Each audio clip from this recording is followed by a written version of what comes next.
যেই ভগবানকে ভুলে যাবেন আপনার জীবনে তিনটি ক্ষতি এসে যাবে। খুব ধ্যান দিয়ে শুনুন কথাটি। যেই আপনি কৃষ্ণকে ভুলে যাবেন, ভগবানকে ভুলে যাবেন, তার ভজনকে ভুলে যাবেন, তিনটে জিনিস আপনার জীবনে অভিশাপ হয়ে আসবেই। সেটি হবে কি, সংসারটার সংসার থাকবে না, কারাগার হয়ে যাবে। কেন বলছি জানেন? অনেকের, আমি মাঝে এক জায়গায় অনুষ্ঠান করতে গেছি, তারা শুধু কোটিপতি নাই, শিল্পপতি।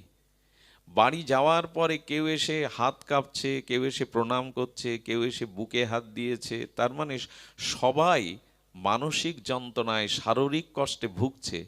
অথচ মানে অট্টালিকা সম বাড়ি, তাদের ভিতরে শারীরিক মানসিক যন্ত্রণা এত প্রবল, দেখে খারাপ লাগলো। আমি তখন বুঝলাম যে সংসারে যদি কৃষ্ণ ভুলে যায়, কেউ ভজন ভুলে যায়, তখন তিনটে ক্ষতির প্রথম ক্ষতিটা, সংসারটা কারাগার হয়ে যাবে।